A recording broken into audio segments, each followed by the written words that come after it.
ദൈവത്തിന് സ്തോത്രം. അനുഗ്രഹീതമായ പ്രഭാതത്തിൽ എല്ലാ ദൈവമക്കൾക്കും യേശുക്രിസ്തുവിന്റെ നാമത്തിൽ വന്ദനം. പുറപ്പാട് പുസ്തകം 14 അധ്യായം 24 വാക്യം. പ്രഭാതയാമത്തിൽ യഹോവ അഗ്നിമേഘ സ്തംഭത്തിൽ നിന്ന് മിസ്രയീമ്യ സൈന്യത്തെ നോക്കി മിസ്രയീമ്യ സൈന്യത്തെ താറുമാറാക്കി അവരുടെ രഥചക്രങ്ങളെ തെറ്റിച്ച് ഓട്ടം പ്രയാസമാക്കി. അതുകൊണ്ട് മിസ്രയീമ്യർ നാം ഇസ്രായേലിനെ വിട്ടുപോകുക, യഹോവ അവർക്ക് വേണ്ടി മിദ്യാന്യരോട് യുദ്ധം ചെയ്യുന്നു എന്ന് പറഞ്ഞു. മിസ്രയീമ്യരോട് യുദ്ധം ചെയ്യുന്നു എന്ന് പറഞ്ഞു. ദൈവത്തിന് സ്തോത്രം. ദൈവം എല്ലാ സമയത്തും തൻ്റെ മക്കളെ നോക്കിക്കൊണ്ടിരിക്കുന്ന ദൈവമാണ്. പ്രതികൂലങ്ങളെ കണ്ടിട്ട് ദൈവം മൗനമായിരിക്കുകയുമില്ല.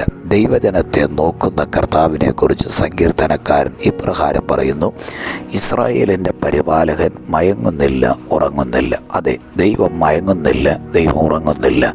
മയങ്ങാതെ ഉറങ്ങാതെ ഇരിക്കുന്ന ദൈവം ശത്രുവിനെ കണ്ടിട്ട് അവൻ മൗനമായിരിക്കുകയില്ല. തത്സമയത്ത് തൻ്റെ പ്രവൃത്തികളെ വെളിപ്പെടുത്തി തൻ്റെ ജനത്തിന് പ്രതിക്രിയ നടത്തി രക്ഷിക്കുന്ന നല്ല കർത്താവ്.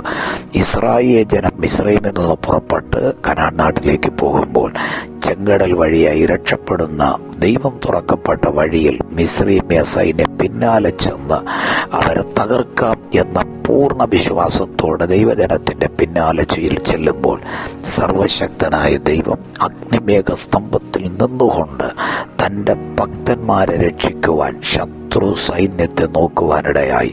സ്വർഗത്തിലെ ദൈവത്തിന്റെ നോട്ടത്തിന്റെ മുമ്പാകെ മിസ്രയീമ്യ സൈന്യത്തിന്റെ രഥചക്രങ്ങൾ തെറ്റിപ്പോയി. എല്ലാവരും ചെങ്കടലിൽ തകർക്കപ്പെടുവാനിടയായി. നോക്കുക, നമ്മുടെ ജീവിതത്തിൽ വരുന്ന പ്രതികൂലങ്ങളെ കണ്ട് കർത്താവ് ഇടപെടുന്നില്ല എന്ന് നമുക്ക് തോന്നിയേക്കാം.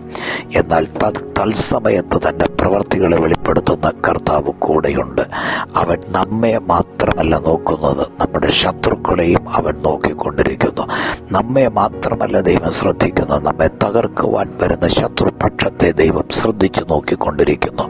ആയതിനാൽ പ്രതികൂലമായി കടന്നു വരുന്ന ഏത് പ്രതിസന്ധികളെയും തക്ക സമയത്ത് തകർത്തെറിഞ്ഞ് ദൈവം നിങ്ങളെ, നിങ്ങളുടെ കുടുംബത്തെ, നിങ്ങളുടെ തലമുറകളെ ദൈവം രക്ഷിച്ച് മാനിക്കുന്ന കർത്താവാണ്. കർത്താവ് നിങ്ങളുടെ പ്രതികൂലങ്ങളെ നോക്കുമ്പോൾ അവ പൂർണ്ണമായും തകർന്ന് തരിപ്പണമായി പോകും. എന്നാൽ ദൈവം തുറക്കുന്ന പുതിയ വഴിയിൽ കൂടെ ദൈവ പൈതലെ നീ അടുത്ത കാഴ്ചയുടെ മുന്നിലേക്ക് വയ്ക്കുകയാണ്. ദൈവം നിനക്ക് തുറക്കുന്ന വഴിയിൽ നിന്റെ ശത്രുവിനെ പ്രവേശിക്കുവാൻ ദൈവം അനുവദിച്ചിട്ടില്ല. അതുകൊണ്ട് ഈ പ്രഭാതത്തിൽ നമ്മുടെ ജീവിതത്തെ കർത്താവിൻ്റെ കരങ്ങളിലേക്ക് ഏൽപ്പിക്കാം. ഒരു തിന്മയും അടുക്കാതെ ഒരു ജയകരമായ ജീവിതം നയിച്ചിട്ട് ഹല്ലേലൂയ ദൈവം ഒരുക്കുന്ന പാതയിലെ സന്തോഷത്തോടെ കർത്താവിനെ സേവിച്ചും ആരാധിച്ചും മുന്നോട്ട് കടന്നു പോകുവാൻ സർവശക്തനായ ദൈവം നിങ്ങൾക്ക് ഇന്ന് കൃപ നൽകുമാറാകട്ടെ. നമുക്ക് പ്രാർത്ഥിക്കാമോ? സർവശക്തനായ ഞങ്ങളുടെ ദൈവമേ, സ്വർഗീയ പിതാവേ, തിരുസന്നിധിയിലേക്ക് വരുന്നു. ജനത്തെ ഞാൻ അനുഗ്രഹിക്കുന്നു. കർത്താവെ, അവരെ തകർത്ത് കളയാം, എളുപ്പമാണ് എന്ന് പറഞ്ഞ് ശത്രു വേഗത്തിൽ പിന്നാലെ വരുമ്പോൾ സ്വർഗത്തിലെ കർത്താവ് അഗ്നി മേഘസ്തംഭത്തിൽ നിന്നുകൊണ്ട് ജനത്തെ നോക്കുന്ന നല്ല രാജാവ് ഈ പ്രഭാതത്തിൽ ശത്രുവിൻ്റെ പദ്ധതികളെ നോക്കി അവയെ തകർക്കുന്നതിനായി സ്തോത്രം ചെയ്യുന്നു.